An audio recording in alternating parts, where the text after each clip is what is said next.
Il existe un endroit sur Terre où la température descend plus bas que dans les confins les plus reculés de l'espace interstellaire. Un endroit où le silence est si absolu que même les atomes cessent presque de vibrer. Cet endroit ne se trouve pas au sommet d'une montagne perdue, ni dans les profondeurs d'une grotte arctique.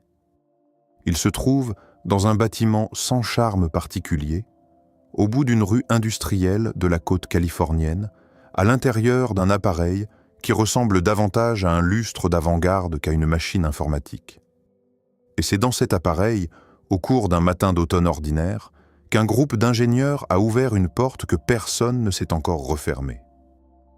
Ce qui est sorti de cette porte n'était pas une créature, pas un signal, pas une voix venue d'ailleurs. C'était un nombre. Un résultat mathématique, précis, vérifiable, reproductible. Mais ce nombre portait en lui une impossibilité si profonde qu'elle a ébranlé les fondements mêmes de ce que la physique considérait comme réel. Car ce résultat, selon les lois de la physique classique, n'aurait jamais dû pouvoir être calculé. Pas en 3 minutes, pas en 10 000 ans, pas même si l'on avait utilisé chaque atome de chaque étoile, de chaque galaxie de l'univers observable comme unité de stockage. Le calcul était trop vaste, l'univers était trop petit. Et pourtant, la réponse est apparue sur l'écran.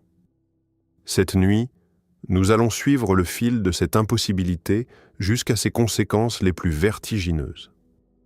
Nous allons descendre dans les entrailles de machines qui fonctionnent en empruntant des ressources à des réalités que nous ne pouvons ni voir ni toucher. Nous allons rencontrer un homme solitaire à Oxford qui croit avec une conviction totale que ces réalités parallèles ne sont pas une métaphore, mais une nécessité d'ingénierie. Nous allons découvrir le destin tragique d'un physicien dont les cendres ont été jetées à la poubelle sur ses propres instructions, et dont la fille, 14 ans plus tard, a laissé un mot disant qu'elle espérait retrouver son père dans un autre univers.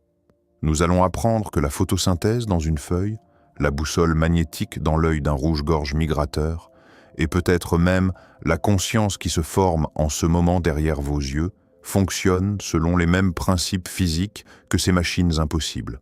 Et nous allons terminer face à une question si inconfortable que les meilleurs physiciens du monde refusent d'y répondre publiquement. Si ces machines puisent d'ici dans d'autres branches de la réalité pour calculer, est-ce que ces branches peuvent puiser en retour? Si ce voyage vous captive, un simple pouce en l'air et un abonnement nous aideraient énormément à continuer ces explorations. Cela compte vraiment pour nous. Revenons à cette matinée californienne. L'appareil s'appelait Sycamore.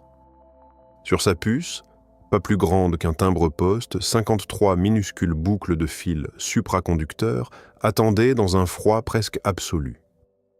Chacune de ces boucles était un qubit, un objet quantique capable d'exister dans un état que la physique classique déclare impossible. Ni 0, ni 1. Les deux à la fois. Ce matin-là, les ingénieurs ont lancé un calcul conçu pour pousser la machine à ses limites absolues.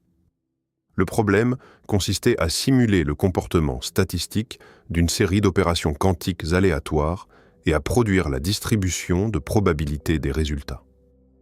En soi, le problème ne produit rien d'utile dans le monde concret.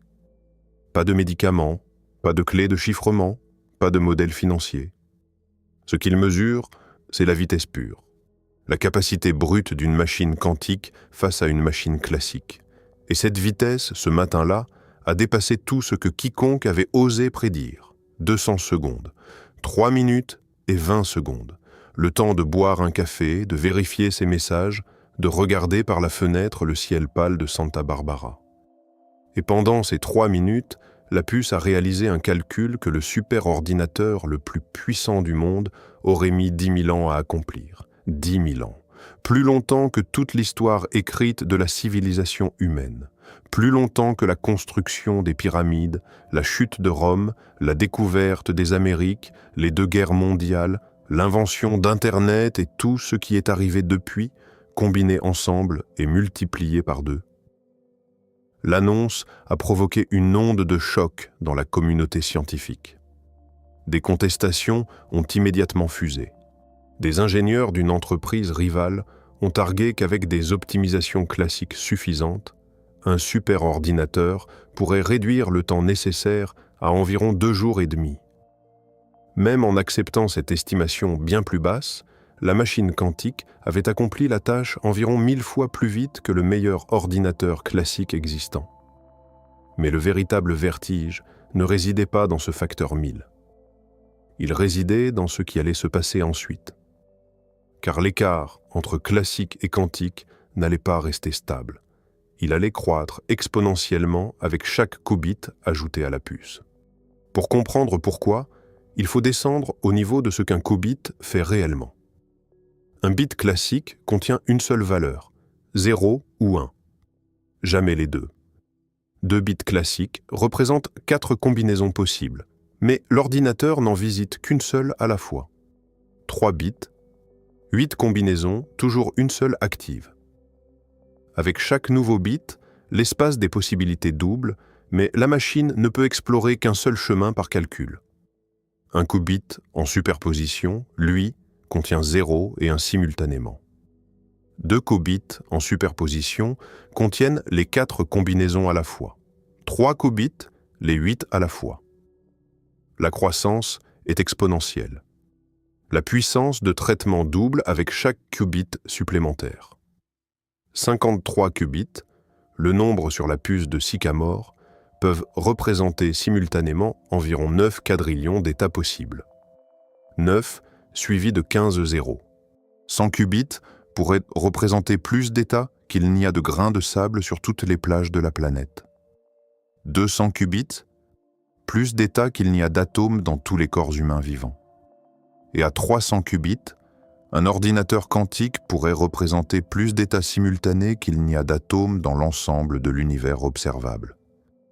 Laissez cette arithmétique faire son chemin.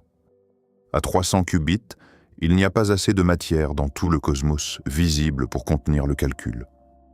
Vous pourriez prendre chaque atome de chaque galaxie, chaque étoile, chaque trou noir, chaque grain de poussière cosmique, et vous n'auriez toujours pas assez d'espace de stockage. Le calcul ne tient pas. Il ne peut pas tenir. Il n'y a pas de place pour lui. Et pourtant, la machine fonctionne. Elle retourne des réponses correctes à chaque fois. Ce n'est pas une préoccupation théorique. C'est le mystère central de l'informatique quantique. Et c'est un mystère avec lequel les ingénieurs qui construisent ces machines ont appris à vivre, de la même façon que les gens qui construisent des ponts ont appris à vivre avec la gravité. Ils ne l'expliquent pas entièrement. Ils travaillent avec. Ils lui font produire la réponse. Et le matériel ne s'est pas arrêté à 53 qubits. Fin 2024, une nouvelle puce a été dévoilée, 105 qubits. Et cette puce a réalisé quelque chose que le domaine poursuivait depuis 3 décennies. Elle a franchi un seuil appelé correction d'erreur sous le seuil critique. Cela signifie que lorsque les chercheurs ajoutaient des qubits supplémentaires à la grille, le taux d'erreur global du système diminuait au lieu d'augmenter. C'était l'inverse exact de ce qui se passait depuis toujours. Plus la machine devenait grande, plus elle devenait fiable. La même puce a exécuté un calcul de référence en environ 5 minutes, qui aurait nécessité 10 septillions d'années au superordinateur classique le plus puissant. Un septillion, c'est un suivi de 24 zéros. 10 septillions d'années dépassent l'âge de l'univers élevé à une puissance si grande que la comparaison perd tout sens humain. Puis, début 2025, un processeur d'un genre entièrement nouveau a été présenté. Il reposait sur un état de la matière qui n'avait été que théorisé pendant des décennies et jamais confirmé dans un dispositif fonctionnel. Ce processeur encodait l'information non pas dans l'état d'une particule individuelle, mais dans les relations topologiques entre des particules physiquement séparées les unes des autres. L'information existait dans la géométrie, dans la manière dont les particules étaient connectées, pas dans un emplacement particulier. Pour détruire cette information, une perturbation environnementale aurait dû corrompre le système en plusieurs endroits simultanément. ce qui était exponentiellement moins probable qu'une corruption locale unique. Le qubit devenait stable précisément parce qu'il n'était nulle part en particulier. Il existait comme une relation plutôt que comme un objet. Un autre géant technologique a suivi avec son propre processeur. Puis un autre encore, avec plus de 1000 qubits sur une seule puce et une feuille de route publique vers un système tolérant aux pannes. Et puis, au printemps 2026, lors d'une journée que les Nations Unies avaient désignée comme Journée mondiale du quantique, une entreprise a annoncé qu'elle avait réussi à relier 2 ordinateurs quantiques indépendants à travers un interconnect photonique, transmettant et recevant des photons intriqués entre 2 machines séparées dans 2 salles distinctes. Les analystes ont appelé cela le Saint Graal de l'évolutivité. Cela signifiait que les ordinateurs quantiques pouvaient désormais être mis en réseau de la même manière que les ordinateurs classiques sont assemblés en centres de données. L'ère de la puce unique était terminée. L'ère distribuée avait commencé. 6 ans. D'un prototype de laboratoire à une infrastructure commerciale interconnectée. D'une démonstration scientifique à des machines livrées à des hôpitaux, des agences de défense et des spécialistes du chiffrement dans une 12aine de pays. Ce n'est pas de l'histoire ancienne. Cela se passe en temps réel. La porte ne s'ouvre pas. La porte est déjà ouverte. Et la question qui hante les physiciens depuis 7 décennies a reçu une réponse par l'ingénierie plutôt que par la philosophie. Si le calcul ne tient pas dans notre univers, où se produit-il exactement? C'est la question que 200 secondes à Santa Barbara ont posée à l'espèce humaine. Et c'est la question à laquelle un homme travaillant seul, tard dans la nuit, dans une maison modeste d'une rue tranquille d'Oxford, en Angleterre, avait déjà répondu dans un article publié en 1985 que presque personne n'avait lu à l'époque. Sa réponse était la seule qui fonctionne encore aujourd'hui. Cet homme ne conduit pas. Il refuse de prendre l'avion. Il fait l'essentiel de son travail entre le coucher et le lever du soleil, entouré de papiers, de livres et du bourdonnement discret d'un ordinateur. Il est l'un des physiciens les plus influents vivants. Et si vous lui demandez ce que fait réellement un ordinateur quantique, il vous dira quelque chose qui ressemble à de la science-fiction, mais qu'il considère comme un simple constat factuel. Il vous dira que les ordinateurs quantiques fonctionnent en distribuant leurs calculs à travers des univers parallèles, que chaque processeur quantique sur Terre est une machine qui emprunte de la puissance de calcul à des réalités que nous ne pouvons pas voir, et que quiconque nie cela refuse de prendre ses propres équations au sérieux. Ce n'est pas une croyance marginale, ce n'est pas une théorie amateur. L'article qu'il a publié en 1985 a posé les fondements mathématiques de chaque ordinateur quantique construit depuis. Chaque machine, chaque puce, chaque architecture développée par l'industrie mondiale repose sur le cadre théorique qu'un homme discret à Oxford a esquissé dans un papier que presque personne n'a lu lors de sa première publication. Et au centre de cet article se trouvait une affirmation si radicale que son propre auteur a admis qu'il avait mis des années à cesser d'en être effrayé. Un ordinateur quantique universel n'exploite pas simplement l'étrangeté de la mécanique quantique. Il nécessite l'existence d'univers parallèles pour fonctionner, pas comme métaphore, pas comme interprétation, comme exigence d'ingénierie. Mais cet homme n'était pas le premier à être parvenu à cette conclusion. Il avait bâti son travail sur les fondations posées des décennies plus tôt par quelqu'un dont la plupart des gens n'ont jamais entendu le nom. Un homme dont la carrière a été détruite par l'establishment physique de son époque. Un homme dont la famille a été broyée par les implications d'une théorie que presque personne ne prenait au sérieux de son vivant. Et l'histoire de cet homme est l'une des plus tristes de l'histoire de la science moderne. Princeton, 1957. Un jeune étudiant en doctorat, brillant, confiant, impatient, travaillait sous la supervision de l'un des plus grands physiciens théoriques du XXe siècle. Ce jeune homme était agité par les incohérences qu'il percevait dans l'interprétation standard de la mécanique quantique. L'orthodoxie de l'époque, associée aux grands physiciens danois qui régnaient sur le domaine, disait quelque chose que le jeune doctorant trouvait philosophiquement incohérent. Elle disait que lorsqu'un système quantique est mesuré, la fonction d'onde, l'objet mathématique qui décrit la superposition des états possibles du système, s'effondre. Avant la mesure, le système est dans plusieurs états à la fois. Après la mesure, un seul état demeure. Les autres s'évanouissent. Mais la théorie n'avait aucune explication rigoureuse pour ce qui causait cet effondrement, pour le moment exact où il se produisait, ou pour la raison pour laquelle la mesure en particulier devait avoir ce statut spécial. La théorie disait simplement que l'effondrement se produit. Acceptez-le. Faites les calculs. Passez à la suite. Le jeune homme a regardé cela et a dit quelque chose que personne d'important n'avait dit avant lui. Et si la fonction d'onde ne s'effondrait jamais? Et si toutes les possibilités décrites par les mathématiques se réalisaient effectivement? Et si, chaque fois qu'un système quantique est mesuré, la réalité elle-même se ramifie, se divisant en versions multiples d'elle-même, chacune contenant un résultat différent? L'observateur se divise avec tout le reste. Dans une branche, vous voyez l'atome se désintégrer. Dans une autre branche, une autre version de vous le voit rester intact. Les deux sont réels. Les deux continuent. Les deux contiennent des observateurs conscients qui croient, correctement, que leur résultat est le seul qu'ils ont expérimenté. C'est l'interprétation des mondes multiples. Le jeune homme l'a rédigé comme dissertation doctorale. Quand son directeur de thèse a apporté le manuscrit au grand maître à Copenhague, le vieux physicien l'a rejeté. L'establishment a suivi. Le jeune homme de Princeton a été traité comme une curiosité. Brillant mais mal orienté, quelqu'un qui n'avait pas compris l'humilité requise d'un physicien. Il a été dévasté.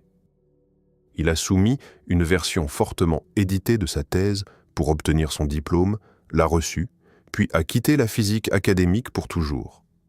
Il n'a plus jamais publié d'article en mécanique quantique théorique. Il est allé travailler pour le Pentagone, où il a passé le reste de sa carrière à calculer les taux de mortalité probables de populations exposées aux retombées de bombes à hydrogène. Il buvait. Il fumait 3 paquets de cigarettes par jour. Il a pris beaucoup de poids. Il parlait à peine à sa femme. Il connaissait à peine ses 2 enfants. Il est mort sur son canapé, en 1982, à l'âge de 51 ans. Son fils, qui deviendrait plus tard le chanteur d'un groupe de rock, a dit publiquement que trouver le corps de son père le matin de sa mort était la première fois qu'il l'avait touché. Par ses propres instructions écrites, les cendres du physicien ont été jetées à la poubelle. C'est l'homme dont les mathématiques sous-tendent silencieusement chaque ordinateur quantique sur Terre aujourd'hui. C'est l'homme dont l'interprétation, ridiculisée de son vivant, est désormais considérée par de nombreux physiciens comme la manière la plus propre et la plus parcimonieuse de comprendre ce que font réellement les machines quantiques. Et l'histoire ne s'est pas terminée avec sa mort. En 1996, 14 ans après la mort de son père, sa fille a mis fin à ses jours. Dans son sac à main, elle a laissé un mot. Le mot disait qu'elle espérait retrouver son père dans un autre univers. Laissez cela résonner un instant. Car si la théorie de son père est correcte, et si les mathématiques qui alimentent chaque processeur quantique actuellement en fonctionnement dans chaque grand laboratoire de recherche de la planète décrivent la réalité de la manière dont il insistait qu'elles le font, alors quelque part dans la structure infiniment ramifiée de ce que les physiciens appellent la fonction d'onde universelle, son père est vivant et elle l'a trouvé. Quelque part, elle n'a jamais écrit ce mot. Quelque part, le vieux maître à Copenhague a écouté en 1957. Quelque part, l'informatique quantique est arrivée 40 ans plus tôt parce que le père a été célébré au lieu d'être ruiné. Ces branches ne sont pas des métaphores. Selon la physique qui anime l'industrie de plusieurs centaines de milliards de dollars courants pour construire le premier ordinateur quantique entièrement tolérant aux pannes, ces branches sont réelles exactement de la même manière que la chaise sur laquelle vous êtes assis est réelle. Elles existent. Nous ne pouvons pas les atteindre. C'est une question séparée, mais elles existent. Le physicien solitaire à Oxford prend cela avec un sérieux complet. Il ne nuance pas. Il ne dit pas qu'il trouve l'interprétation plausible ou utile. Il dit qu'elle est vraie. Il vous dira que lorsque vous prenez une décision, une petite décision, quelle chaussure enfiler en premier, tourner à gauche ou à droite au coin de la rue. Votre cerveau quantique interagit avec des systèmes quantiques dans l'environnement et l'univers se ramifie. Dans une branche, vous tournez à gauche. Dans une autre version de vous tourne à droite. Les deux continuent. Les deux sont vous. Ou plutôt, les deux étaient vous jusqu'au moment de la ramification, et maintenant, les deux sont des personnes légèrement différentes, divergeant le long d'histoires différentes. Et voici le détail qui fait de tout cela plus qu'une curiosité. Son argument pour expliquer pourquoi les ordinateurs quantiques fonctionnent repose précisément sur cette vision. Quand vous exécutez un calcul sur un ordinateur quantique, la machine place ses qubits en superposition. Chaque qubit est simultanément 0 et 1. 2 qubits en superposition sont simultanément dans les 4 configurations possibles. 100 qubits sont simultanément dans toutes les 2 puissances sans configuration possible, un nombre si grand qu'il dépasse le nombre d'atomes dans l'univers observable. Où ces configurations sont-elles traitées? La réponse, dit-il, est évidente. Elles sont traitées dans des branches parallèles de la réalité. Chaque branche exécute l'une des configurations possibles. Le calcul se distribue à travers le multivers. Quand le calcul se termine, l'interférence quantique combine les résultats de toutes les branches en un seul résultat dans notre branche. La réponse que nous lisons sur l'écran est la somme du travail effectué dans des endroits que nous ne pouvons pas voir. Les critiques objectent depuis longtemps que ce n'est qu'une façon parmi d'autres d'interpréter ce qui se passe. Il existe d'autres cadres mathématiques, d'autres images qui décrivent les mêmes résultats expérimentaux sans invoquer des mondes parallèles. Et ils ont raison. Il existe des interprétations concurrentes, celle de Copenhague, celle de l'onde pilote, celle relationnelle. Chacune produit les mêmes prédictions pour ce qu'un ordinateur quantique va produire.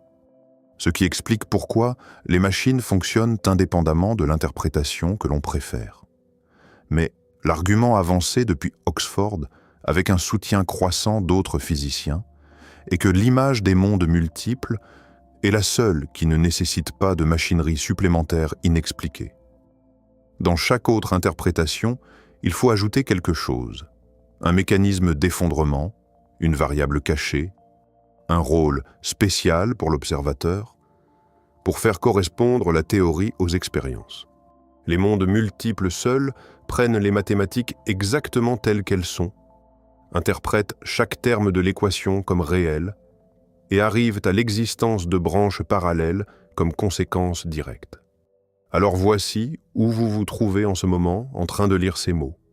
Selon la physique qui rend votre téléphone portable possible, qui décrypte votre trafic Internet, qui permet à un ingénieur en Californie d'exécuter un calcul en 200 secondes qui aurait dû nécessiter 10 millénaires, vous êtes une branche parmi un nombre inconcevable. La chaise sous vous existe dans cette branche. Dans d'autres branches, la chaise est différente. Dans d'autres encore, il n'y a pas de chaise, parce qu'une petite fluctuation quantique, il y a des décennies, a poussé une molécule d'une fraction de cheveux vers la gauche, et l'usine qui a fabriqué cette chaise n'a jamais été construite. Chaque version de cette histoire existe quelque part. Selon les machines que nous avons construites et que nous mettons maintenant à l'échelle en réseaux commerciaux, toutes ces versions sont réelles. Mais si les mathématiques elles sont prises au sérieux, et si ces branches existent, que se passe-t-il exactement à l'intérieur de la boîte quand un qubit entre en superposition? Qu'est-ce que la machine manipule réellement? Pour répondre à cela, il faut se tourner vers l'expérience de pensée la plus célèbre de l'histoire de la physique. Une expérience qui a été conçue à l'origine pour détruire la mécanique quantique en montrant à quel point elle était absurde. L'expérience a échoué dans son objectif initial. À la place, elle est devenue la description la plus claire de ce que nos machines font actuellement. En 1935, le physicien autrichien qui avait dérivé l'équation fondamentale décrivant l'évolution des systèmes quantiques dans le temps, s'est assis pour écrire un article. Il était frustré. Il avait passé la majeure partie d'une décennie à regarder de jeunes physiciens développer une interprétation de sa propre équation qu'il considérait comme un non-sens. Il disait qu'un atome pouvait être dans deux états à la fois, qu'une particule n'avait pas de position définie avant d'être mesurée, que l'acte d'observation était d'une manière ou d'une autre impliqué dans la détermination de la réalité. Il trouvait cela absurde, et il a décidé d'écrire un article qui, à travers une expérience de pensée soigneusement construite, démontrerait exactement à quel point c'était absurde. Il a imaginé une boîte scellée. À l'intérieur de la boîte, un chat. Également à l'intérieur de la boîte, une petite fiole de poison, un marteau relié à un détecteur de radioactivité et un unique atome radioactif. L'atome avait une chance sur deux de se désintégrer dans l'heure suivante. S'il se désintégrait, le détecteur déclencherait le marteau casserait la fiole, le poison serait libéré et le chat mourrait. Si l'atome ne se désintégrait pas, rien de tout cela ne se produirait et le chat resterait vivant. La question posée était la suivante. Selon l'interprétation dominante, l'atome radioactif, avant d'être observé, existe en superposition de s'être désintégré et de ne pas s'être désintégré simultanément. Mais l'atome est causalement lié, à travers une chaîne de mécanismes physiques ordinaires, à l'état du chat. Par conséquent, jusqu'à ce que la boîte soit ouverte et que le contenu soit observé, le chat doit lui aussi exister en superposition, vivant et mort simultanément. L'auteur de l'expérience de pensée s'attendait à ce que ses collègues lisent cela et conviennent que la conclusion était absurde, et que par conséquent, quelque chose n'allait pas avec l'interprétation qui la produisait. Ses collègues n'ont pas été d'accord. Ils ont gardé l'interprétation. Ils ont dit que oui, en principe, le chat est vraiment en superposition de vivant et de mort jusqu'à ce que l'observation le fasse s'effondrer dans un seul résultat. L'absurdité n'était pas un défaut de la théorie. C'était une caractéristique. Et dans les 9 décennies qui ont suivi, expérience après expérience a confirmé que l'absurdité est correcte. Le chat dans la boîte, au niveau fondamental de la physique, est vraiment les deux. La théorie fonctionne. Elle n'a jamais échoué un test en laboratoire. Chaque puce dans votre ordinateur, chaque laser dans votre cuisine, chaque appareil d'IRM dans chaque hôpital du monde fonctionne grâce à la physique que cette expérience de pensée tentait de détruire.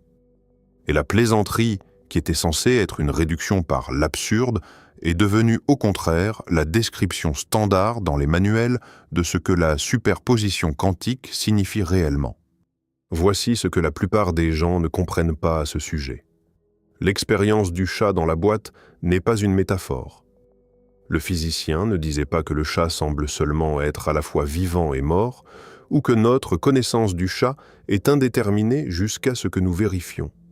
Il disait, et le registre expérimental a confirmé, que les mathématiques de la mécanique quantique décrivent le chat comme littéralement dans les deux états. Et ces mathématiques ne cessent pas de s'appliquer aux grands objets. Les mêmes équations qui gouvernent un atome radioactif gouvernent aussi le chat, la tasse de café sur votre table, la chaise sur laquelle vous êtes assis, le corps que vous habitez. Il n'y a pas de taille à laquelle la mécanique quantique s'éteint et la mécanique classique prend le relais. La description quantique est la description fondamentale. Le monde classique que vous expérimentez est ce à quoi la réalité quantique ressemble après que quelque chose lui est arrivé. Ce quelque chose a un nom. Il s'appelle la décohérence, et c'est le concept le plus important dans tout le domaine. Quand un système quantique interagit avec son environnement, quand un photon rebondit dessus, quand une molécule d'air entre en collision avec lui, quand une perturbation gravitationnelle le secoue, l'information sur le système fuit vers l'extérieur. La superposition n'est pas détruite. Strictement parlant, elle devient corrélée avec l'environnement d'une manière telle que, du point de vue de n'importe quel observateur, le système semble avoir un seul état défini. Les branches alternatives existent toujours mathématiquement. Elles sont simplement devenues inaccessibles à l'observateur qui s'est intriqué avec un résultat particulier. Pour un objet de la taille d'une tasse de café, ce processus est quasi instantané. La tasse échange constamment des photons avec la pièce, entre constamment en collision avec des molécules d'air, participe constamment à des fluctuations thermiques. Chaque interaction fait fuir de l'information. L'échelle de temps de décohérence pour un objet macroscopique est d'environ 10 puissance moins 39 secondes. C'est un divisé par un nombre avec 39 zéros. Avant que n'importe quel cerveau humain puisse même enregistrer la possibilité que la tasse soit à deux endroits à la fois, la décohérence s'est déjà produite des quadrillions de fois. C'est la raison pour laquelle vous n'expérimentez pas l'étrangeté quantique dans la vie quotidienne. Non pas parce que la mécanique quantique ne s'applique pas à vous, elle s'applique. Chaque atome de votre corps est un objet quantique. Chaque molécule est un objet quantique. Chaque neurone est fondamentalement décrit par des équations quantiques. La raison pour laquelle vous voyez un monde unique et solide est que l'environnement vous a observé si complètement, si continuellement, que toutes les possibilités quantiques ont depuis longtemps décohéré en branches classiques qui ne peuvent plus interagir les unes avec les autres. Vous n'êtes pas immunisé contre la mécanique quantique. Vous êtes enfoui en elle si profondément que sa surface est la seule chose que vous pouvez percevoir. Et c'est ici que l'inversion d'ingénierie entre en jeu. Si la décohérence est ce qui cache le monde quantique à notre expérience quotidienne, alors construire un ordinateur quantique signifie combattre la décohérence. Cela signifie créer des conditions dans lesquelles un système quantique peut exister en superposition sans que l'environnement lui vole de l'information avant que le calcul ne soit terminé. Chaque ordinateur quantique jamais construit est en son cœur un seul problème d'ingénierie. Garder les qubits cachés de l'univers suffisamment longtemps pour calculer, puis permettre soigneusement leur lecture et pas une seconde avant. Les réfrigérateurs à dilution refroidissant à 15 millikelvin ne sont pas un choix de conception. Ils sont une exigence de survie. À température ambiante, les vibrations thermiques détruiraient la cohérence quantique en une fraction de microseconde. À 1/100 de degré au-dessus du zéro absolu, le mouvement thermique est réduit au point où les superpositions peuvent en survivre assez longtemps pour être utiles. Les cages de Faraday, les chambres à vide, les blindages magnétiques, les plateformes d'isolation vibratoire, le routage élaboré des câbles pour empêcher les interférences électromagnétiques, tout cela existe pour construire un mur entre le calcul quantique fragile et le monde classique bruyant et chaotique à l'extérieur. Le mur est imparfait. Le calcul perd toujours une partie de son information dans l'environnement. Mais l'astuce d'ingénierie est de préserver assez de cohérence assez longtemps pour extraire la réponse avant que l'état quantique ne soit détruit. Réfléchissez à ce que cela signifie. Chaque grande entreprise technologique sur Terre, chaque grand programme de recherche gouvernementale, des milliards de dollars par an d'efforts humains coordonnés sont maintenant dépensés pour cacher des calculs à l'univers dans lequel nous vivons. Ce n'est pas une métaphore. C'est un objectif d'ingénierie littérale.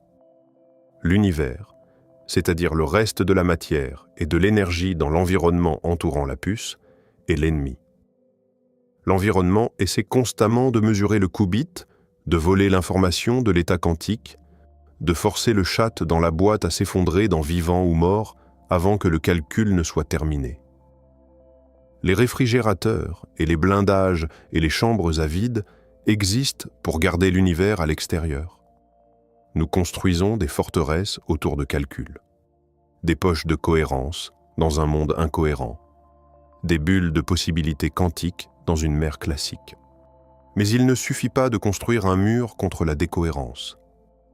Une fois que vous avez le mur, une fois que les qubits sont en superposition, une fois que la machine maintient des quadrillions d'états simultanés, vous devez encore extraire une réponse utile du bruit. Comment l'ordinateur trie-t-il toutes ces possibilités et vous donne-t-il la bonne? Il n'essaie pas chacune d'elles pour vérifier. Ce serait désespérant. Non, la machine fait quelque chose de bien plus élégant, de bien plus beau, et à sa manière de bien plus troublant qu'une recherche par force brute. Elle utilise la physique de l'univers lui-même pour faire en sorte que les mauvaises réponses se détruisent mutuellement, ne laissant debout que la vérité. Pour comprendre l'interférence quantique, il faut penser aux ondes. Si vous lancez 2 pierres dans un étang, chaque pierre produit une onde circulaire qui se propage vers l'extérieur à travers la surface. Quand les 2 ondes se rencontrent, quelque chose d'intéressant se produit.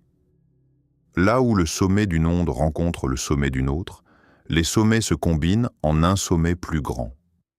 C'est l'interférence constructive. Là où le sommet d'une onde rencontre le creux d'une autre, ils s'annulent mutuellement. L'eau, à ce point, reste plate. C'est l'interférence destructive. Le motif combiné de sommets qui se renforcent et de creux qui s'annulent produit un motif rayé distinctif se propageant à travers les temps.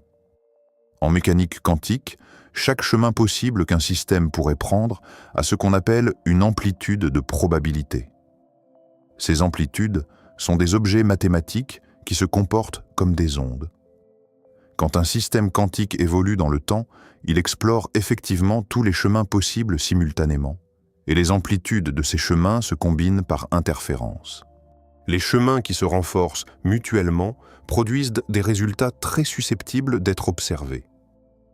Les chemins qui s'annulent mutuellement produisent des résultats très peu susceptibles d'être observés.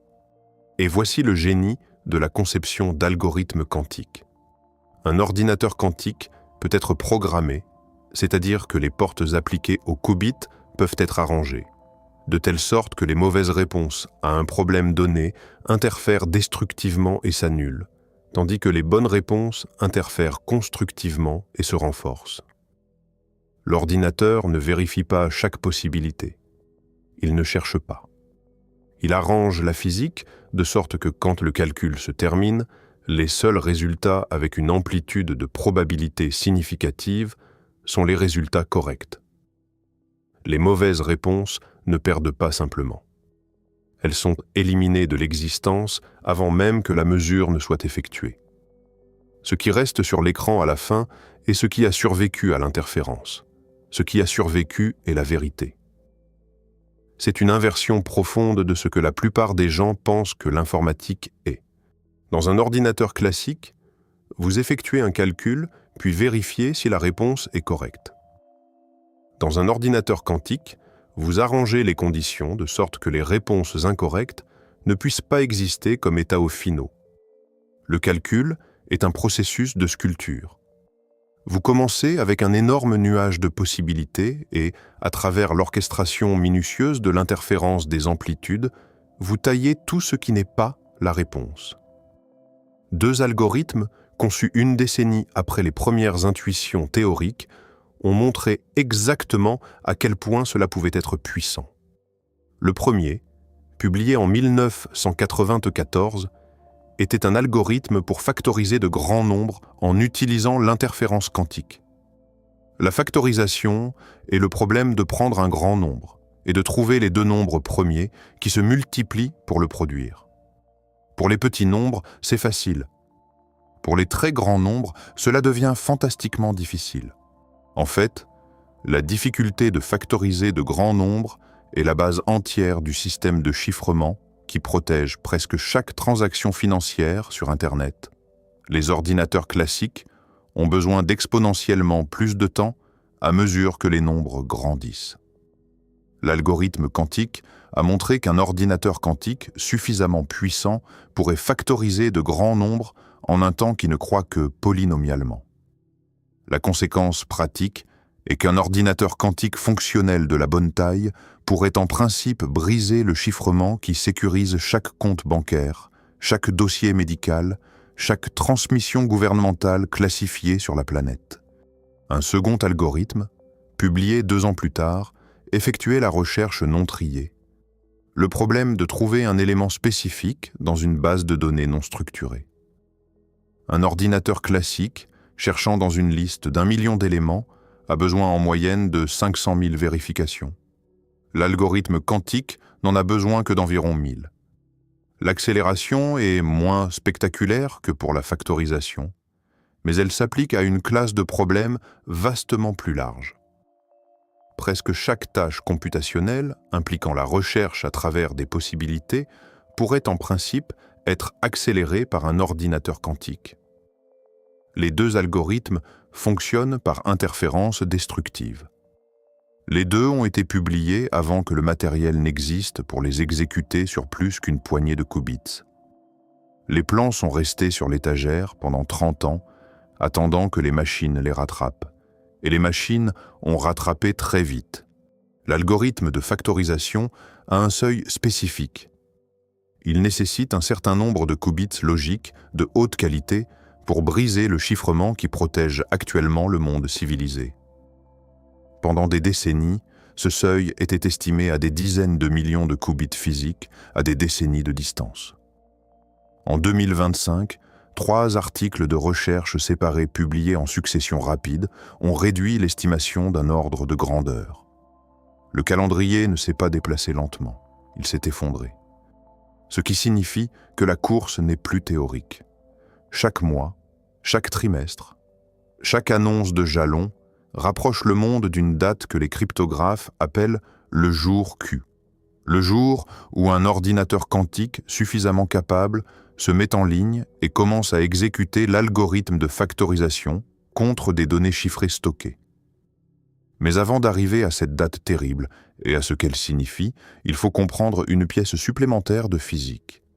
Parce que les premières intuitions théoriques nous ont donné l'énigme. Le physicien d'Oxford nous a donné le cadre, et les algorithmes nous ont donné les outils. Mais aucun d'entre eux n'a pleinement expliqué pourquoi le monde classique semble si solide, si permanent, si singulier, quand la réalité sous-jacente est tout sauf cela. Cette explication est venue d'un physicien discret travaillant dans un laboratoire du Nouveau-Mexique. Et c'est l'idée la plus importante dont vous n'avez jamais entendu parler. Dans un petit bureau entouré du paysage de Mesas du nord du Nouveau-Mexique, un physicien d'origine polonaise travaillait sur un problème que presque personne dans le domaine ne considérait comme urgent. Il se demandait pourquoi nous voyons un seul monde classique.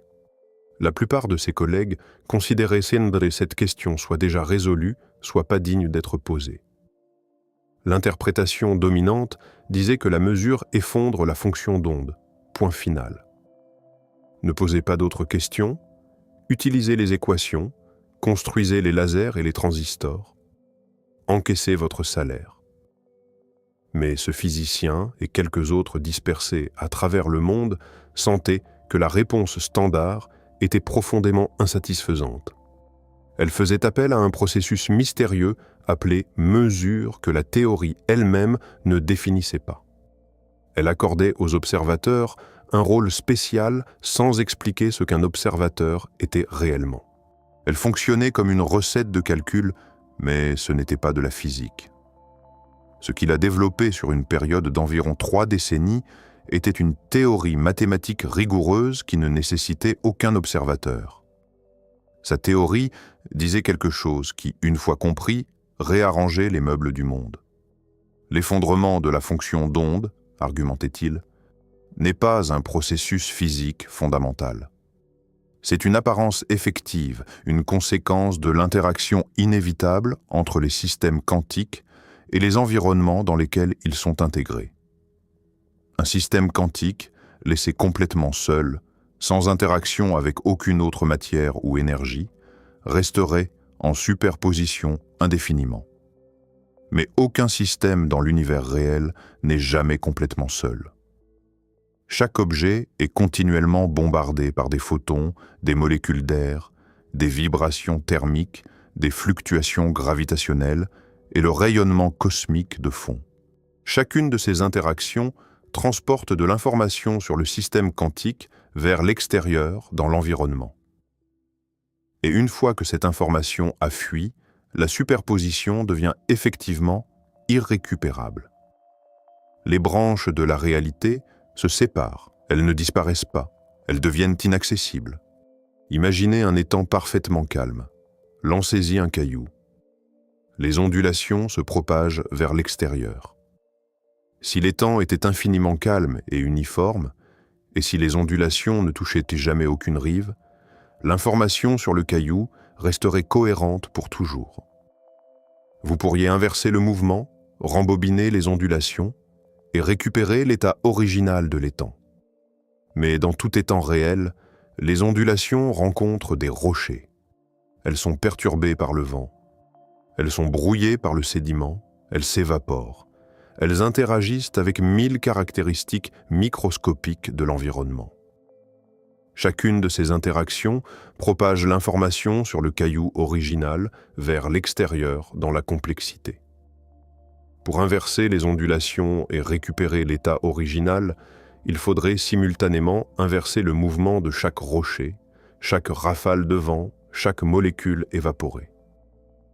La récupération est mathématiquement possible, mais pratiquement impossible. L'information n'est pas détruite, elle est diluée au-delà de tout espoir de reconstruction. L'étang a décohéré. Un système quantique fonctionne de la même manière avec une différence cruciale. Les branches de la réalité, les superpositions de résultats possibles, ne deviennent pas simplement diluées dans l'environnement. Elles deviennent intriquées avec lui. C'est un mot technique qui signifie quelque chose de très spécifique. Deux systèmes quantiques sont intriqués quand leurs états sont corrélés d'une manière telle qu'ils ne peuvent pas être décrits indépendamment. Une fois que l'environnement devient intriqué avec les branches d'un système quantique, tout observateur, regardant le système depuis l'intérieur de l'environnement, ne percevra qu'une seule branche. Les autres branches existent toujours dans la description mathématique totale. Mais elles ne sont plus disponibles pour cet observateur. C'est l'essence de l'image des mondes multiples rendue rigoureuse. Les mondes multiples ne sont pas séparés par la magie ou par l'effondrement. Ils sont séparés par la fuite d'informations dans une mer irrécupérable de corrélation. Les échelles de temps impliquées sont presque incompréhensiblement rapides. Une grosse particule de poussière flottant dans l'air ambiant décohère en environ 10 puissance moins 30 et 1 seconde. Cela signifie que la superposition de la poussière, étant à un endroit plutôt qu'un autre, est perdue en moins de temps qu'il n'en faut à la lumière pour traverser le diamètre d'un atome. Une tasse de café décohère encore plus vite, en environ 10 puissance moins 39 secondes.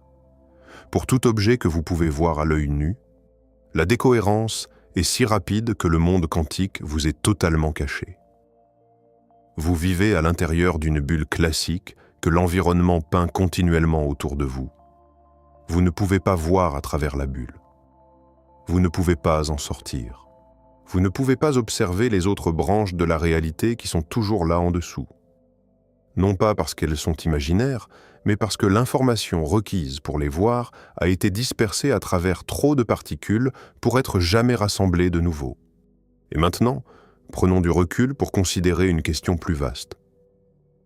Si le monde classique est simplement une apparence générée par la fuite d'informations, et si nous pouvons inverser cette fuite dans des contextes contrôlés, alors qu'est-ce que cela signifie de dire que le monde classique est le vrai ? Peut-être que le monde réel est le monde quantique en dessous, et que le monde classique est le vernis peint par-dessus par notre intrication collective avec nos environnements. Peut-être que les branches que nous ne pouvons pas voir sont aussi réelles que celles que nous pouvons voir, peut-être plus réelles. Cela nous amène à une idée qui a germé à Princeton dans les années 1990, dans l'esprit d'un vieux physicien qui marchait lentement à travers le campus enneigé. Il avait travaillé avec les plus grands esprits du XXe siècle. Il avait contribué directement ou indirectement à presque chaque développement majeur en physique gravitationnelle et en théorie quantique. Et dans les dernières années de sa vie, après 60 ans de réflexion sur ce dont la réalité est réellement faite, il était arrivé à une conclusion qu'il résumait en 3 mots qui allaient devenir célèbres. L'univers, selon lui, n'est pas fondamentalement fait de matière. Il n'est pas fondamentalement fait d'énergie. Il n'est pas fondamentalement fait de champs, de particules ou de forces. Au niveau le plus profond de description, la réalité est information. Les choses que nous expérimentons comme objets et événements émergent du substrat sous-jacent de oui et non, de 0 et 1, de questions posées et de réponses obtenues. Chaque objet physique est un motif de questions résolues. Chaque interaction est un échange de réponses. Les particules n'existent pas tant qu'elles ne sont pas mesurées, parce que jusqu'à ce qu'elles soient mesurées, il n'y a pas de réponse. Et sans réponse, il n'y a pas de chose. Ce n'est pas du mysticisme, ce n'est pas une métaphore. C'était la conclusion littérale d'une vie de travail. Et les mathématiques de la mécanique quantique la soutenaient.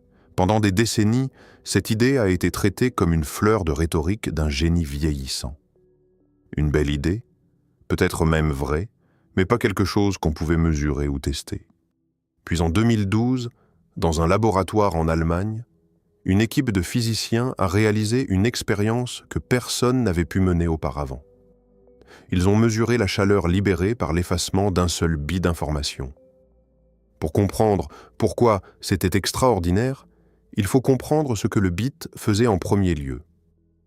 En 1961, un physicien travaillant pour une grande entreprise informatique avait proposé quelque chose de contre-intuitif. Il avait argumenté que l'information, malgré son caractère abstrait, devait avoir des conséquences physiques. Spécifiquement, il avait argumenté que l'effacement d'un bit d'information devait libérer une quantité minuscule mais inévitable de chaleur dans l'environnement. La quantité précise était si petite qu'aucune expérience pendant un demi-siècle n'avait pu la mesurer. Mais il insistait qu'elle devait être réelle. L'information, argumentait-il, n'était pas juste une abstraction mathématique. L'information était physique, elle avait une masse, elle avait une température. Elle prenait de la place dans l'univers. Pendant 51 ans, ce principe est resté théorique. Puis l'équipe en Allemagne a construit un système expérimental assez précis pour détecter la chaleur libérée quand un seul bit était effacé. Le nombre mesuré correspondait à la prédiction presque exactement. L'information, il s'est avéré, porte véritablement un poids thermodynamique. Effacer un fait sur le monde libère de l'énergie dans le monde. Ce n'est pas de la philosophie, c'est de la thermodynamique confirmée en laboratoire. Considérez ce que cela signifie. Chaque fois qu'un fait est retiré de l'univers se réchauffe un tout petit peu. Chaque ordinateur que vous avez jamais utilisé, chaque fois que vous avez vidé la corbeille sur votre bureau, chaque fois qu'un neurone dans votre cerveau a écrasé un souvenir avec un autre, un minuscule paquet de chaleur a été libéré dans l'environnement. Le substrat informationnel de la réalité n'est pas abstrait. Il est littéralement physiquement réel de la même manière que les rochers et les étoiles, et les battements de cœur sont réels. Le bit n'est pas un modèle. Le bit est une chose. L'idée va encore plus loin. Dans les années 1990, 2 physiciens théoriques ont développé une idée qui allait être connue sous le nom de principe holographique. Elle a émergé d'une réflexion approfondie sur les trous noirs, spécifiquement sur un puzzle concernant la quantité d'informations qu'un trou noir peut contenir. Quand les physiciens ont calculé le contenu informationnel maximum de n'importe quelle région de l'espace, ils s'attendaient à ce que la réponse soit proportionnelle au volume de la région. Plus d'espace, plus d'informations. Mais quand ils ont fait le calcul soigneusement en utilisant la physique de l'entropie des trous noirs, ils ont trouvé quelque chose de choquant. Le contenu informationnel maximum d'une région est proportionnel à sa surface, pas à son volume. Une région tridimensionnelle de l'espace, d'un point de vue de théorie de l'information, se comporte comme si tout son contenu était encodé sur une surface bidimensionnelle qui la délimite. C'est contre-intuitif parce que cela renverse notre sens ordinaire de ce qu'est l'espace. Dans l'expérience quotidienne, une pièce contient plus d'informations que les murs qui l'entourent. Le principe holographique dit le contraire. Les murs contiennent tout. L'intérieur tridimensionnel est, dans un sens profond, une sorte de projection. Si cette image est correcte, et des preuves croissantes suggèrent que quelque chose comme cela l'est, alors le monde tridimensionnel que vous expérimentez n'est pas la couche la plus profonde de la réalité. L'espace lui-même, la distance entre votre main et l'objet qu'elle atteint, n'est pas fondamentale. Il émerge de quelque chose de plus basique. La distance, l'emplacement, la direction, toutes les propriétés spatiales que nous tenons pour acquises pourraient être des approximations de haut niveau d'une structure sous-jacente dans laquelle ces propriétés n'existent pas de la même manière. Le substrat informationnel est plus proche de la chose réelle. Le monde tridimensionnel que nous expérimentons est l'ombre. Ramenez maintenant cela aux ordinateurs quantiques. Un processeur quantique est un dispositif qui manipule l'information au niveau fondamental. Il opère sur le substrat d'où l'espace et le temps émergent. Quand l'une de ces machines effectue un calcul, elle travaille avec les mêmes briques informationnelles que l'univers lui-même utilise pour construire tout le reste. Et cela soulève une question que les ingénieurs concevant ces machines n'abordent pas souvent en public. Si le monde classique émerge d'un substrat informationnel, et si les ordinateurs quantiques opèrent directement sur ce substrat, alors les ordinateurs quantiques font peut-être quelque chose de plus profond que simplement calculer plus vite. Ils travaillent peut-être à un niveau en dessous du niveau auquel l'espace lui-même est défini. Leurs calculs ne se produisent peut-être pas dans un lieu spécifique, parce que le lieu lui-même est une caractéristique de haut niveau qui émerge de la couche informationnelle sous laquelle ils opèrent. Ce n'est pas une affirmation prouvée. C'est une spéculation que des physiciens sérieux explorent activement. Mais c'est une spéculation qui croit des mêmes structures mathématiques qui ont déjà été confirmées en laboratoire. Et elle suggère que la question posée au début de ce voyage pourrait avoir une réponse très étrange. Où le calcul se produit-il ? Peut-être que la question n'a pas de sens parce que le calcul quantique se produit à une couche de la réalité qui précède le concept même de « où ». Un physicien au MIT a poussé cette ligne de pensée plus loin que presque n'importe qui d'autre. Il argumente que l'univers est lui-même un ordinateur quantique et que chaque interaction physique est une opération computationnelle. Les particules sont des bits. Les collisions sont des portes logiques. Le Big Bang est l'univers qui s'allume. Chaque événement subséquent est une étape de plus dans un énorme calcul auto-exécutant. Chaque atome dans votre corps, chaque neurone dans votre cerveau, chaque photon en route depuis une étoile lointaine est un sous-programme dans le programme cosmique. L'univers n'est pas fait de matière se déplaçant à travers l'espace. L'univers est un énorme calcul quantique et ce que nous appelons matière et espace sont des motifs dans le flux de ce calcul. Si cette vision est correcte, alors quelque chose de remarquable s'ensuit. Chaque ordinateur quantique que nous construisons est un sous-programme qui appelle sa source. C'est une poche du propre substrat informationnel de l'univers configuré délibérément pour effectuer des calculs spécifiques. Et cela signifie que tout ce qui traite l'information au niveau quantique participe au calcul continu que l'univers effectue sur lui-même. Y compris, il s'avère, des objets que la plupart des gens n'auraient jamais pensé à inclure dans la liste. Y compris la photosynthèse à l'intérieur d'une feuille, y compris la boussole à l'intérieur d'un oiseau migrateur, y compris, et c'est la partie qui va vous troubler le plus, l'organe pensant à l'intérieur de votre propre crâne. Pas métaphoriquement, pas poétiquement, littéralement à l'intérieur de votre tête, en ce moment même. En 1996, une collaboration étrange a été annoncée dans un article qui serait ridiculisé pendant un quart de siècle avant de devenir l'une des idées les plus importantes et les plus contestées dans l'étude moderne de la conscience. D'un côté de l'article se tenait un physicien mathématicien britannique qui allait remporter le prix Nobel de physique en 2020 pour son travail sur la structure mathématique des trous noirs. De l'autre côté se tenait un anesthésiste de l'Arizona qui avait passé des décennies à regarder la conscience s'éteindre et se rallumer chez des milliers de patients sous ses soins. Ensemble, ils avaient développé une théorie qu'ils appelaient la réduction objective orchestrée. La théorie proposait quelque chose d'extraordinaire. La conscience, argumentait-il, n'est pas une propriété émergente de la computation neuronale au sens ordinaire. La conscience est un processus quantique. Spécifiquement, elle se produit à l'intérieur de minuscules structures protéiques cylindriques appelées microtubules qui existent en vaste nombre à l'intérieur de chaque neurone de votre cerveau.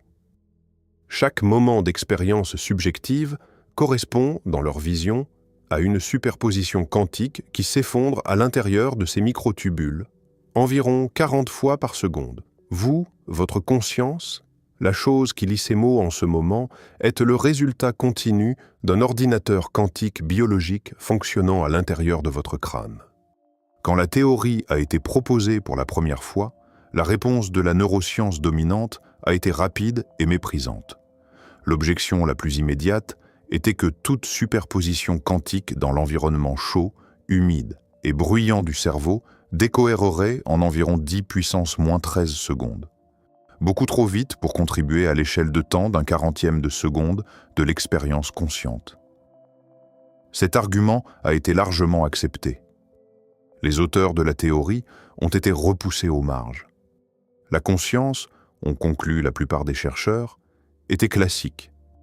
Les effets quantiques ne jouaient aucun rôle spécial. Le cerveau n'était qu'une machine à viande très compliquée. Et éventuellement, la neuroscience conventionnelle expliquerait la conscience de la même façon qu'elle expliquait graduellement la vision et la mémoire et le contrôle moteur. Circuler, il n'y a rien à voir. Puis, à partir d'environ 2020, quelque chose d'inattendu a commencé à se produire. De nouveaux résultats expérimentaux publiés dans des revues à comité de lecture par des chercheurs qui n'avaient aucun intérêt dans le débat ont commencé à révéler que les effets quantiques dans les systèmes biologiques chauds n'étaient pas seulement possibles, mais courants. En 2024, une équipe de recherche a publié un article montrant que des réseaux de molécules de tryptophane, densément emballés à l'intérieur des microtubules, présentaient un phénomène quantique collectif appelé superradiance. La superradiance est une émission coordonnée de photons par un groupe de molécules agissant de concert, et c'est un marqueur de cohérence quantique authentique. Les réseaux de tryptophane, à l'intérieur des microtubules, n'étaient pas classiques. Ils affichaient exactement le type de coopération quantique qui avait été prédit. Peu après, un article de revue a rassemblé les preuves expérimentales accumulées. Cohérence quantique à température ambiante, observée dans des structures similaires aux microtubules pendant des échelles de temps de plusieurs ordres de grandeur plus longues que ce que les critiques avaient autorisé. Les médicaments anesthésiques, les molécules qui éteignent la conscience en salle d'opération, perturbaient le comportement quantique des microtubules, exactement aux doses auxquelles ils produisent l'inconscience. Différents anesthésiques, avec des structures chimiques très différentes, convergeaient vers le même effet quantique à l'intérieur des protéines tubulaires. La théorie qui avait été moquée pendant 25 ans avait cessé d'être ridicule. Personne ne prétendait qu'elle avait été prouvée, mais un nombre croissant de neuroscientifiques admettaient, souvent à contre-cœur, que la possibilité ne pouvait plus être rejetée d'emblée. La conscience pourrait effectivement être quantique. Si elle l'est, les implications sont bouleversantes au-delà de tout ce que nous avons discuté jusqu'ici. Considérez ce que cela signifierait. Chaque fois que vous prenez une décision, chaque fois qu'une pensée se forme, chaque fois que vous devenez conscient de quelque chose, une superposition quantique à l'intérieur de votre cerveau s'effondre dans un résultat défini. Si l'interprétation des mondes multiples est correcte, chacun de ces effondrements correspond à une ramification de la réalité. Dans une branche, la pensée s'est formée d'une manière. Dans une autre branche, elle s'est formée d'une autre manière. Vous n'êtes pas un flux continu unique de conscience se déplaçant à travers le temps. Vous êtes un faisceau de flux presque identiques, chacun décohérent légèrement différemment des autres, chacun convaincu qu'il est le seul flux. 40 fois par seconde, vous vous divisez. 40 fois par seconde, une autre version de vous se détache dans une autre branche de la réalité, portant une pensée légèrement différente, une intention légèrement différente, une conscience légèrement différente. Le vous qui lit ceci en ce moment est l'un parmi un nombre énorme, tous se ramifiant vers l'avant à partir d'un passé partagé, tous divergeant vers des futurs subtilement différents. Aucun des autres ne sait que vous existez. Vous ne savez rien d'aucun d'entre eux. Ce n'est pas une pensée réconfortante. Ce n'est pas censé l'être. C'est une conséquence directe de prendre les preuves expérimentales au sérieux. Si la conscience implique des processus quantiques, et si les processus quantiques impliquent superposition et décohérence au sens des mondes multiples, alors la conscience elle-même est un phénomène de ramification. Votre identité n'est pas un fil, c'est un arbre. La plupart des branches de cet arbre ne communiqueront jamais entre elles. Elles divergent, et les divergences s'accumulent jusqu'à ce que, après des minutes ou des heures ou des années, les différentes versions de vous vivent des vies subtilement différentes dans des réalités subtilement différentes. Chacune totalement inconsciente des autres. Et il y a une autre couche qui mérite attention. Si votre cerveau est un ordinateur quantique, alors chaque fois que vous pensez, vous effectuez des opérations sur un substrat informationnel qui, selon le principe holographique, précède la définition même de « où ». Vos pensées, au sens littéral, ne sont pas situées dans votre tête. Elles sont des calculs effectués sur un substrat qui est antérieur à la localisation spatiale. Le sentiment que les pensées se produisent à l'intérieur de votre crâne est lui-même une approximation classique, une apparence peinte par la décohérence, une manière utile mais non fondamentale d'organiser l'expérience. Au niveau le plus profond, le mental est indiscernable de l'informationnel. Votre esprit est un motif dans le même type de substrat que les physiciens décrivent quand ils parlent d'entropie de trous noirs et de frontières holographiques et du calcul cosmique que l'univers effectue sur lui-même. Mais avant de nous perdre trop profondément dans ces abîmes philosophiques, redescendons vers quelque chose de concret.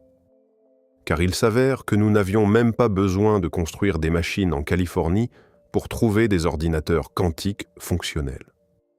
La nature en fait fonctionner depuis des milliards d'années. Et les premiers indices sont venus d'un endroit auquel personne ne s'attendait, une feuille verte. Pendant la majeure partie du XXe siècle, les biologistes ont opéré sous une hypothèse silencieuse, mais ferme.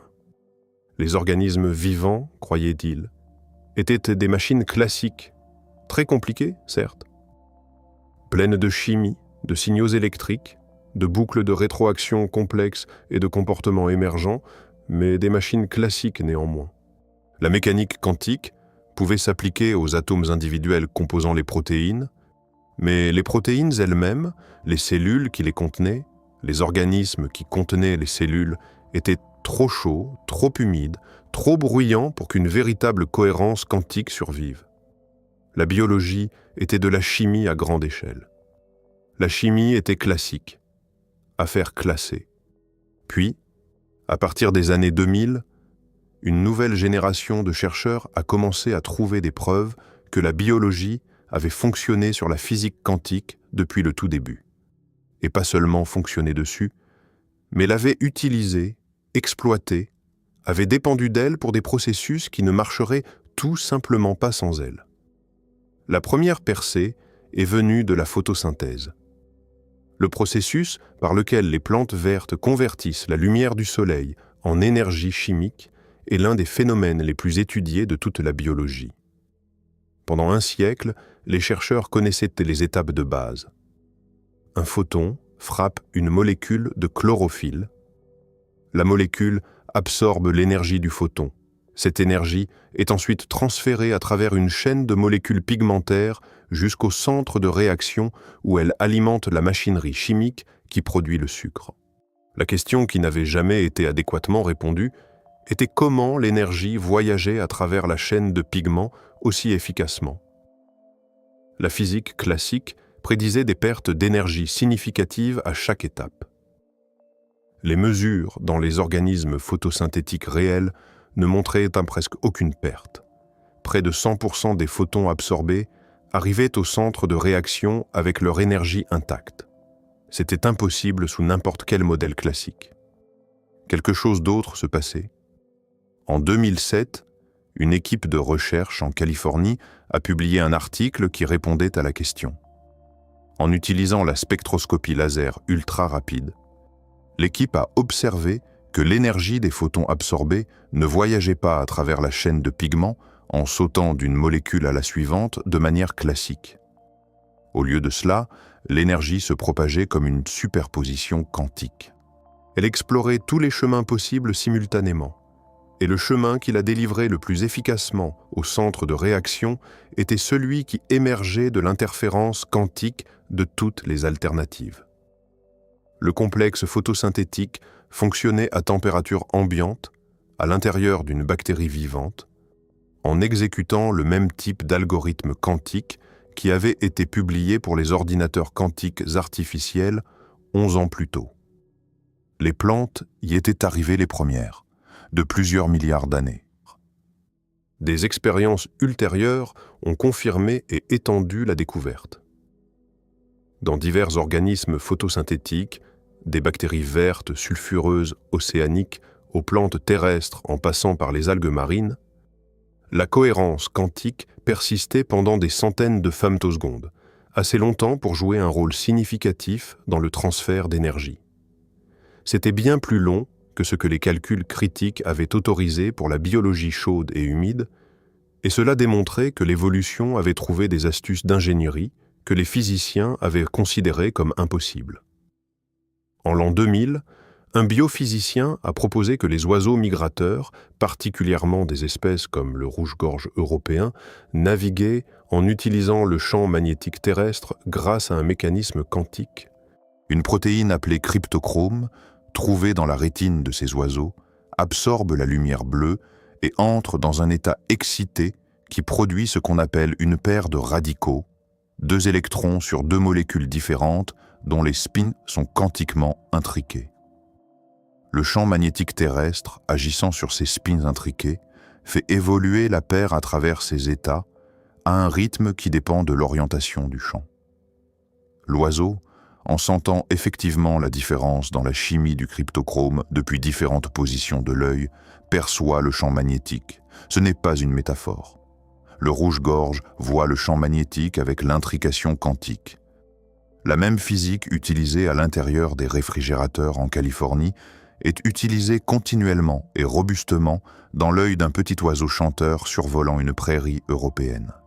Les enzymes, les protéines qui catalysent les réactions chimiques à l'intérieur de chaque cellule vivante, dépendent dans de nombreux cas de l'effet tunnel quantique, l'effet par lequel une particule peut traverser une barrière d'énergie que la physique classique dit qu'elle ne peut pas franchir.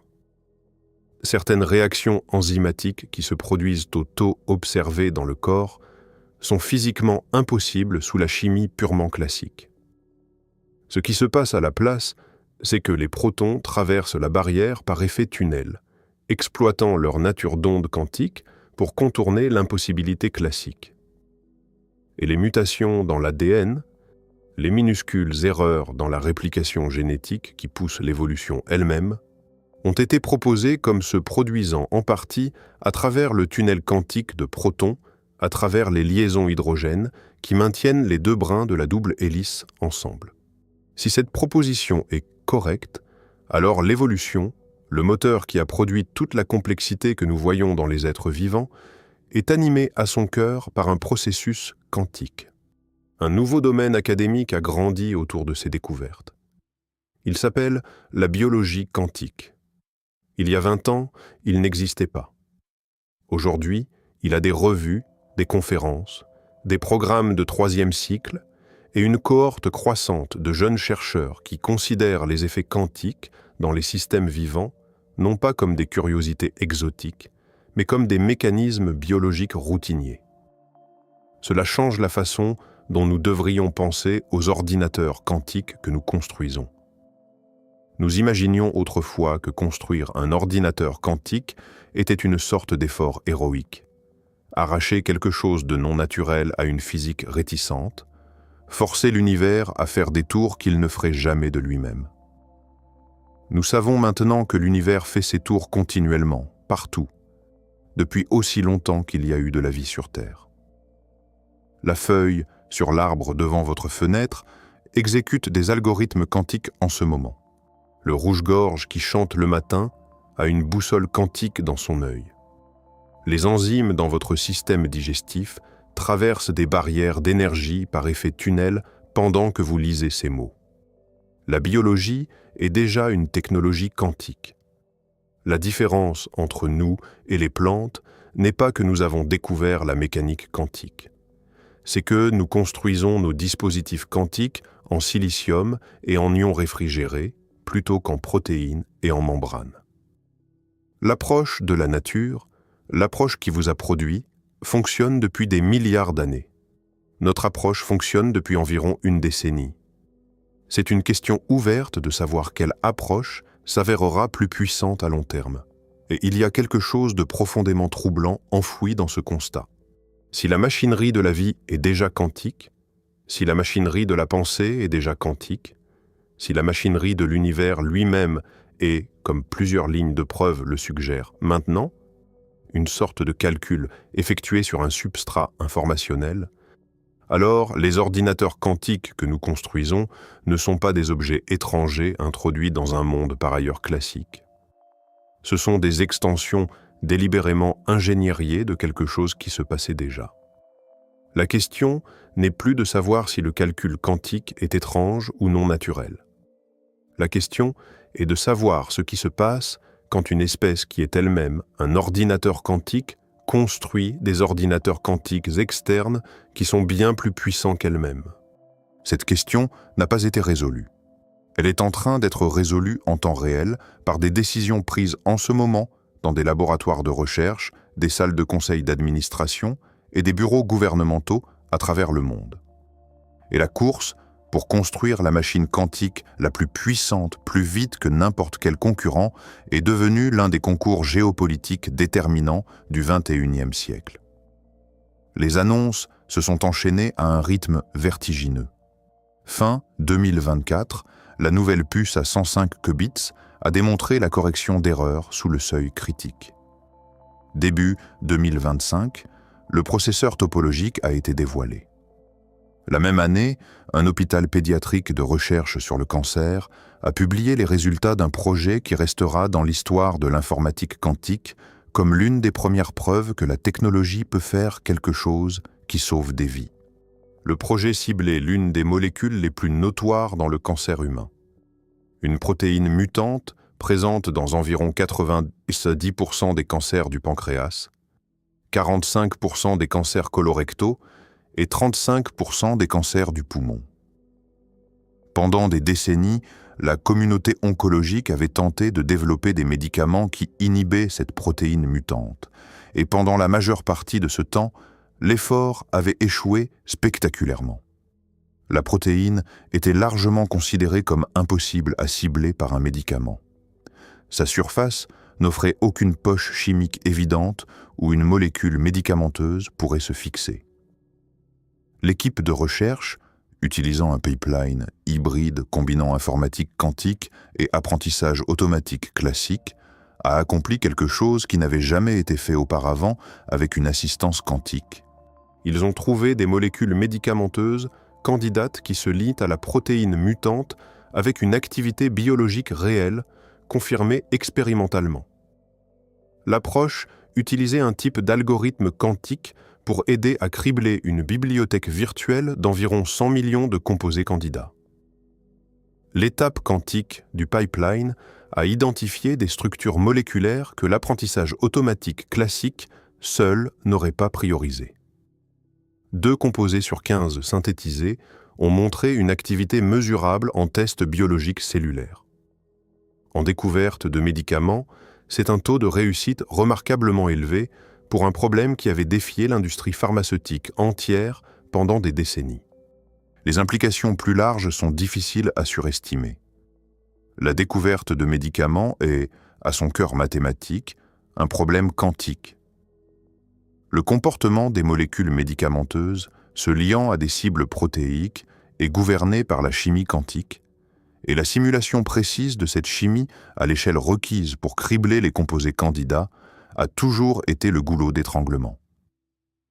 Les ordinateurs classiques peuvent approximer les calculs, mais les approximations échouent exactement dans les cas qui comptent le plus, les cas où de petites différences structurelles produisent des comportements de liaison dramatiquement différents. Un ordinateur quantique peut en principe simuler ces interactions directement sans approximation. La même simulation quantique qui peut révéler de nouvelles molécules médicamenteuses peut aussi révéler de nouveaux matériaux. Les supraconducteurs à température ambiante, la chimie des batteries, la modélisation climatique, la conception de catalyseurs, dans chacun de ces domaines, la simulation quantique directe transformerait ce qui est possible. Le procédé de synthèse de l'ammoniac pour les engrais agricoles consomme actuellement environ 2% de toute l'énergie humaine utilisée. Un catalyseur conçu quantiquement qui améliorerait l'efficacité de ce seul processus changerait significativement le budget énergétique de la planète. Mais pendant que nous rêvons de ces miracles, une horloge tourne dans l'ombre, car la même machine qui débloque de nouveaux médicaments brise aussi les anciens systèmes de chiffrement. Et quelque part, en ce moment, dans un centre de données qui ne fait pas de publicité pour son existence, dans un pays qui ne confirmera pas l'activité, un ensemble de machines enregistre silencieusement une tranche sélective d'Internet. Les parties chiffrées, les transactions financières circulant entre les banques, les câbles diplomatiques se déplaçant entre les ambassades, les dossiers médicaux voyageant entre les hôpitaux, les messages chiffrés sur votre téléphone. Tout cela, ou autant que les collecteurs peuvent te capturer, est stocké sur bande, sur disque, dans des coffres, indexé, archivé et catalogué pour un moment futur spécifique. Ce moment a un nom dans la communauté cryptographique. Il s'appelle le jour Q. Et quand le jour Q arrive, la stratégie exécutée en ce moment, silencieusement, continuellement, et en pleine vue publique si vous savez où regarder, portera ses fruits. La stratégie a un nom d'une honnêteté banale, récoltée maintenant, décryptée plus tard. La logique est brutalement simple. Aujourd'hui, presque chaque communication chiffrée dans le monde est protégée par l'une de 2 approches de base. La première repose sur la difficulté mathématique de factoriser de très grands nombres en leurs composants premiers. La seconde repose sur un problème mathématique différent impliquant l'algèbre de points sur certains types de courbes. Les 2 approches partagent une caractéristique critique. Elles dépendent, pour leur sécurité, du fait que certains problèmes mathématiques sont computationnellement difficiles pour les ordinateurs classiques à résoudre. L'algorithme de factorisation quantique brise les 2 systèmes.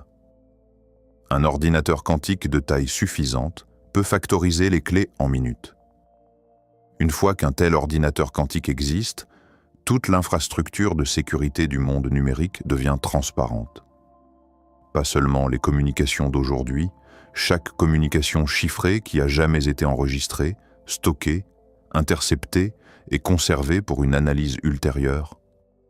Chaque câble, chaque courriel, chaque transaction bancaire, chaque message privé qui a été collecté et sauvegardé à n'importe quel moment de la dernière décennie, tout cela lisible. En 2025, 3 articles de recherche séparés publiés en succession rapide ont réduit dramatiquement l'estimation des ressources quantiques nécessaires. Ce qui avait été estimé à 22 millions de qubits physiques semblait maintenant réalisable à 1 à 2 millions, possiblement moins, et les feuilles de route matérielle de tous les grands acteurs projettent d'atteindre cette échelle dans les 5 à 8 prochaines années. En mars 2026, la recommandation officielle de migration vers le chiffrement post-quantique a été avancée de 2035 à 2029. En 2024, de nouvelles normes cryptographiques post-quantiques ont été finalement approuvées, basées sur des problèmes mathématiques qui sont censés être difficiles pour les ordinateurs classiques et quantiques. Mais le processus de remplacement est énorme. Chaque banque, chaque agence gouvernementale, chaque grande entreprise doit repenser ses systèmes de chiffrement. Les estimations du coût global total se chiffrent en centaines de milliards de dollars. Le travail a commencé sérieusement, mais de grandes portions de l'infrastructure numérique mondiale fonctionnent encore sur les anciens algorithmes. Chaque jour qui passe est un jour de plus de trafic chiffré récolté contre une future percée cryptographique. Et cette stratégie de récolte ne menace pas seulement les gouvernements et les corporations, elle menace les individus.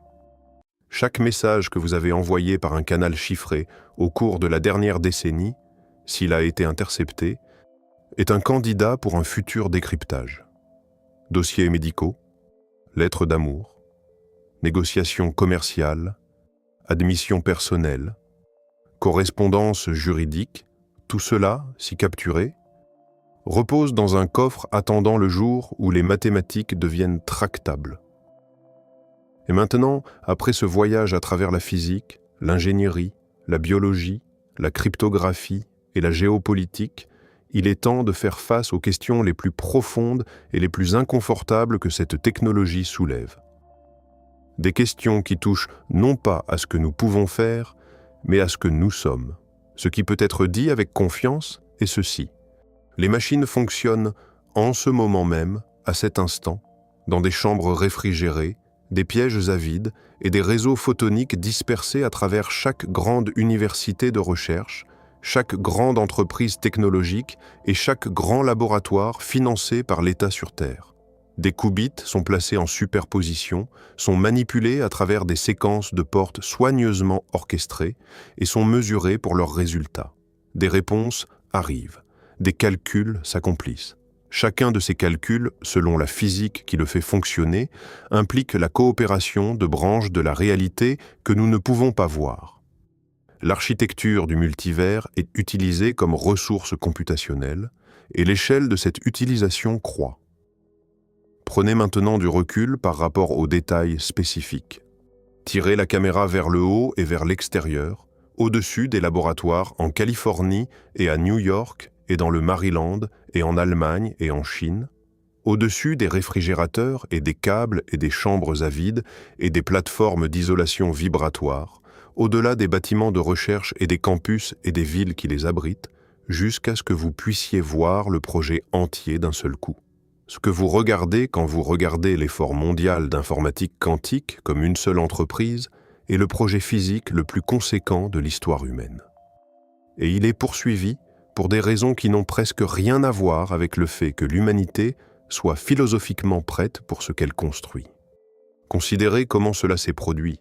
À aucun moment au cours des 4 dernières décennies, aucune institution nulle part sur Terre n'a convoqué un processus délibératif pour poser la question de savoir si l'espèce humaine devrait construire des machines qui fonctionnent en atteignant des branches de la réalité au-delà de la nôtre. À aucun moment, un gouvernement n'a organisé un référendum sur les implications éthiques du calcul quantique à échelle industrielle. La question n'a jamais figuré sur aucun bulletin de vote. Elle n'a jamais été débattue dans aucune législature. C'est simplement arrivé. Parce que les équations fonctionnaient, parce que les ingénieurs résolvaient les problèmes un par un, parce que les subventions étaient financées, les articles publiés, les cours des actions montaient. Ce n'est pas une critique d'une personne ou d'une institution particulière. C'est le schéma de chaque technologie significative à travers l'histoire humaine. La première machine à vapeur n'a pas été construite après un débat public sur la révolution industrielle. La première réaction nucléaire en chaîne a été réalisée avant que n'importe quel corps politique n'ait formé une opinion sur l'énergie nucléaire. La capacité précède la compréhension. L'ingénierie précède l'éthique. La société arrive aux implications après que l'artefact existe déjà. Et les applications qui importeront le plus à long terme ne sont probablement pas celles auxquelles les gens pensent actuellement. Tout comme Internet est devenu quelque chose d'entièrement différent de ce que ses concepteurs avaient prévu, tout comme le smartphone a remodelé le comportement social d'une manière qu'aucun de ses ingénieurs n'avait prédite. L'informatique quantique produira des conséquences que nous ne verrons pas clairement avant qu'elles n'arrivent. Ce qui est différent peut-être, c'est la profondeur. Les ordinateurs quantiques ne changent pas simplement ce que nous pouvons faire. Ils changent, ou du moins nous forcent à reconsidérer ce que nous pensons que la réalité est. L'informatique classique a amélioré notre capacité à manipuler l'information. L'informatique quantique soulève la question de ce qu'est l'information au niveau le plus profond et de ce que nous sommes quand nous la manipulons. Et il y a un silence dans les mathématiques. Il se situe exactement à l'endroit où les équations décrivent ce qui se passe quand un calcul quantique se termine. Les mathématiques décrivent avec une précision extraordinaire comment les amplitudes de chaque chemin computationnel possible se combinent par interférence pour produire un résultat mesuré dans notre branche de la réalité. Ce que les mathématiques ne décrivent pas et n'ont jamais décrit, c'est ce qui se passe dans les autres branches après que le calcul est terminé. Elles ne disent pas si ces branches sont perturbées par notre acte de calcul. Elles ne disent pas si l'interférence se propage dans l'autre direction. Les équations s'arrêtent simplement à la mesure. Elles nous disent ce que nous observons. Elles sont silencieuses sur tout le reste. La question persiste. Parce que si l'image des mondes multiples est correcte dans sa totalité, alors chaque fois que nous effectuons un calcul quantique, cette image doit inclure des observateurs dans les autres branches. Si les mondes multiples sont vrais, alors quand votre processeur complète une exécution, il n'y a pas seulement les qubits dans notre branche qui contiennent maintenant la réponse. Il y a aussi des qubits dans les branches qui contiennent les réponses alternatives, et vraisemblablement des observateurs dans ces branches qui lisent ces réponses alternatives. L'image complète est un arbre ramifié de résultats d'observateurs, chacun procédant indépendamment, chacun convaincu que son résultat est le seul. Si un quelconque processus dans notre branche perturbe ces branches parallèles d'observateurs, si notre utilisation du multivers comme ressource computationnelle a des conséquences dans les endroits que nous ne pouvons pas voir, c'est une question qui n'a pas de réponse actuelle. Certains chercheurs argumentent que les branches sont réelles, mais non interagissantes. D'autres argumentent que le fait même que les ordinateurs quantiques puissent exploiter les branches pour calculer signifie qu'il doit y avoir une sorte d'interaction interbranche. D'autres encore argumentent que le langage même des branches est trompeur, que nous devrions parler plutôt de corrélation, d'amplitude et d'évolution unitaire. Chacune de ces visions a des physiciens sérieux qui la défendent. Aucune n'a remporté un argument décisif. Ce qui peut être dit avec confiance, c'est que les machines fonctionnent, que les réponses qu'elles retournent sont correctes, que la justesse de ces réponses, selon notre meilleure physique actuelle, requiert l'existence des branches parallèles à partir desquelles les réponses sont assemblées, que chaque année les machines deviennent plus capables, que chaque année le nombre de qubits augmente, que chaque année les calculs atteignent plus profondément dans le substrat informationnel, et que chaque année l'humanité devient plus dépendante des résultats. C'est ici que nous terminons. Pas avec une résolution, pas avec une assurance, pas avec un résumé final qui lie tout ensemble. Nous terminons avec la reconnaissance honnête que les machines les plus puissantes que l'humanité ait jamais construites fonctionnent en atteignant des endroits que nous ne pouvons pas voir, en utilisant des ressources que nous ne pouvons pas inventorier, pour des buts dont les effets secondaires ne peuvent pas être mesurés. Nous terminons avec la reconnaissance que cette portée croît, que la porte s'élargit, que les outils en cours de développement sont sans précédent et que la question de savoir si la portée est réciproque n'a pas de réponse actuelle. Que fait-on avec cela? Que fait une civilisation quand elle découvre que son outil le plus puissant est une fenêtre sur une structure qu'elle ne peut pas observer, dont elle peut extraire mais qu'elle ne peut pas visiter, qu'elle peut utiliser mais dont elle ne peut pas savoir ce qu'elle prend en retour? Ce ne sont pas des questions rhétoriques, c'est la situation réelle dans laquelle nous nous trouvons, la position réelle que l'humanité occupe au moment actuel. Regardant un avenir qui est construit très rapidement, sans pause, par des personnes qui font surtout du bon travail, sans avoir demandé la permission de l'univers. Un vieux physicien, dans ces dernières années, avait l'habitude de dire que les questions les plus profondes de la physique étaient celles dont les réponses produiraient chez l'auditeur la réaction « Ah, bien sûr, comment aurait-il pu en être autrement ?» Il soupçonnait que la réponse ultime à la question de ce qu'est la réalité, une fois que nous y arriverions, semblerait évidente rétrospectivement. Peut-être avait-il raison. Peut-être que quand cette question finale, la direction de la porte, sera éventuellement résolue, la réponse semblera inévitable. Peut-être que la réponse sera que la porte est strictement à sens unique et que chaque préoccupation que nous avons soulevée s'évaporera. Peut-être que la réponse sera que la porte est bidirectionnelle et que chaque utilisation que nous avons faite de ces machines sera vue rétrospectivement comme l'ouverture d'une relation avec le reste du multivers dont les implications ne font que commencer à être comprises. Peut-être que la réponse sera quelque chose de plus étrange que l'une ou l'autre de ces possibilités, quelque chose qui ne rentre pas dans les catégories que nous avons actuellement à disposition. Nous ne savons pas. Ce que nous savons, c'est que les machines fonctionnent. Nous savons que les réponses qu'elles retournent sont correctes. Nous savons que la justesse de ces réponses, selon notre meilleure physique actuelle, requiert l'existence de branches parallèles à partir desquelles les réponses sont assemblées. Nous savons que chaque année, les machines deviennent plus capables, que chaque année, le nombre de qubits augmente, que chaque année, les calculs atteignent plus profondément dans le substrat informationnel, et que chaque année, l'humanité devient plus dépendante des résultats. Nous savons que la porte est ouverte, nous savons que la porte s'élargit, et la seule chose honnête à dire est que nous ne savons pas ce qu'il y a de l'autre côté. Nous savons seulement que les réponses continuent de revenir, et que jusqu'à présent, elles ont été correctes. Jusqu'à présent. Il est tard maintenant, et les étoiles au-dessus de nous brillent avec la lumière de soleil qui ont peut-être, dans d'autres branches de la réalité, donné naissance à d'autres civilisations qui se posent en ce moment même les mêmes questions.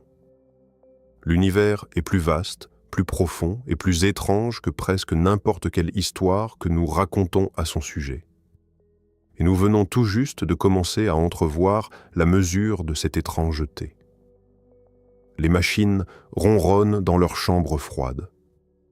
Les qubits dansent entre les états. Les réponses arrivent depuis des endroits que nous ne pouvons ni nommer ni visiter. Et quelque part, peut-être, dans une branche que nous ne verrons jamais, une version de nous a déjà trouvé la réponse à la question que nous venons tout juste d'apprendre à formuler. Reposez-vous bien ce soir.